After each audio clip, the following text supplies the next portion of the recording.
We've got breaking news from the NFL where San Francisco 49ers lineman Trent Williams has a restructured 3-year deal in place worth $82.6 million. That's the latest from our NFL insider Jonathan Jones.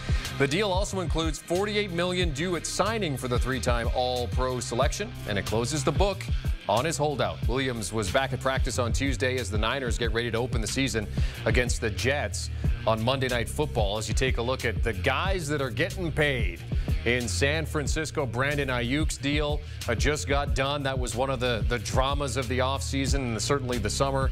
And then Trent Williams getting his deal done today for an AAV of $27.5 million. All right, let's welcome in our lead NFL insider, Jonathan Jones, who joins us now. JJ, as we mentioned, the 49ers had some drama, but it's all settled now. Trent Williams now under contract for the next 3 seasons.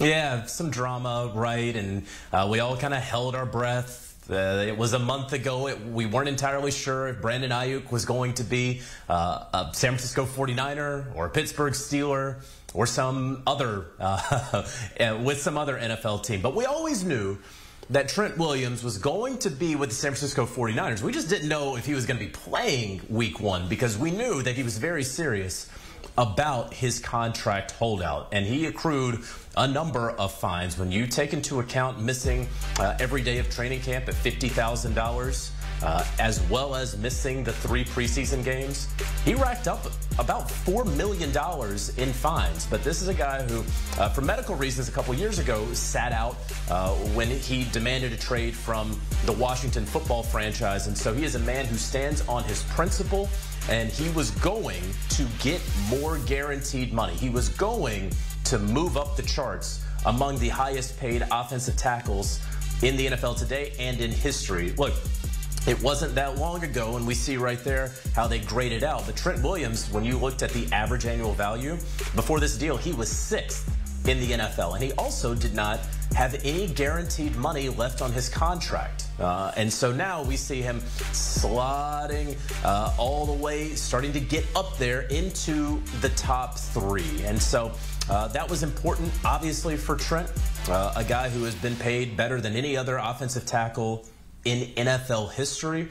And then when you look at these numbers, and we haven't seen the full deal yet, we just have the general numbers, but when you consider what these numbers generally mean, the $48 million at signing for a 3-year restructured contract, that probably is going to lock Trent Williams in for the 24 season, of course, and for 2025. Be very interested, Jeremy, to know what 2026 looks like on paper, and if that's one of those years that, hey, maybe at 37 going into 38 years old, the 49ers are going to hedge themselves. Maybe Trent doesn't want to play that far. This is very likely a 2-year deal versus that 3-year restructured deal in effect. But we'll find out more about that when we get those numbers. For now, the 49ers are very happy to have Trent Williams for week 1, Monday Night Football against the Jets, but also what, for all intents and purposes, would be for 2025 as well. And obviously massive for this offense, massive for Brock Purdy to have him back. But he's missed all of training camp, JJ. As you said, he's racked up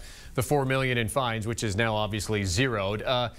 Is there a sense of how confident they are that Williams can get up to speed, and even Brandon Ayuk, because of the fact he's missed training camp as well, a good portion of it? Is there an expectation that both guys are going to be ready for a full go on Monday Night Football, or is there a sense that maybe they're going to be on a pitch count? I would say, generally speaking, you hope that these guys have kept themselves in fantastic shape. They are professional athletes, a fraction of the top 1%, and so you would anticipate that they are in good shape. But football shape, you just can't replicate it. You can't be down in Houston at the gym and get into football shape necessarily. But look, Trent Williams is the best out there doing it, and so even if he needs to ramp himself up into game shape, well, that's still going to be a lot better than a lot of people's best. So I know that the Niners can't be overly concerned about that. They have dealt with this in previous years with a number of players who have held out or held in until late in the preseason, late into training camp, right before the start of the regular season. But again, generally speaking, we hear so often from so many guys who held out for a time, for about a month or so. And then they talk about how difficult the first month of the season ultimately was on their body. I wouldn't be surprised if when we kind of do the post-mortem on the 24 season, one or both of these players winds up saying, yeah, September, October, that was pretty difficult on me. But ultimately, they got what they wanted to contractually, and so, at least from a money perspective, one has to believe it was worth it. All right, so let's talk about some of that money, because now they've got a lot of money tied up in a few players that got done and still have deals to come for Brock Purdy and Deebo Samuel. JJ, any sense of what those financials are going to look like in a year? Okay, so Deebo Samuel's going to be the one to look out for here.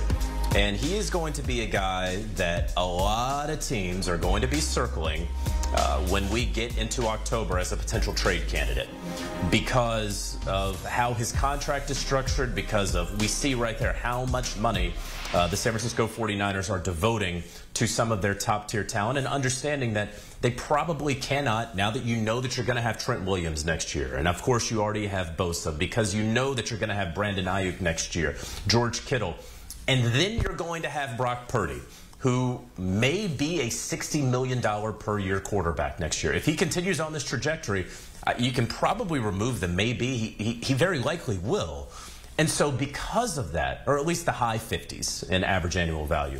And so because of that, because you have an aging Deebo, it was always sort of assumed that the Niners would choose Brandon Ayuk or Deebo Samuel. And so then do you trade Deebo at the trade deadline and try to get something for him? Do you hang on to him if you're the Niners and say, we're not going to worry about that, I guess we'll have to cut him eventually, or maybe we can engineer a trade in the offseason, but we want to win a Super Bowl with Deebo Samuel. Those are going to be decisions that the Niners are going to have to make in just a couple of months. But right now, they know in the future they're going to have to pay Brock Purdy. That bill will come due, and they cannot pay him until the end of this season. So they don't have to worry about that right now. They'll keep an eye on Dallas, what Dak Prescott ultimately does there, but they know that they're going to have to get Purdy. And then a decision, certainly, once we get into early to mid-October, before the trade deadline, the first week of November, we'll certainly know something about Deebo Samuel. For now, the focus on football and the New York Jets coming up on Monday night. Our lead NFL insider, Jonathan Jones, discussing the restructured deal for Trent Williams. He's locked in for 3 years at $82.6 million. We talk about average annual value. You see Williams, JJ talked about it. He was 6th on this list before. Now he jumps up to 3 at $27.5 million annually.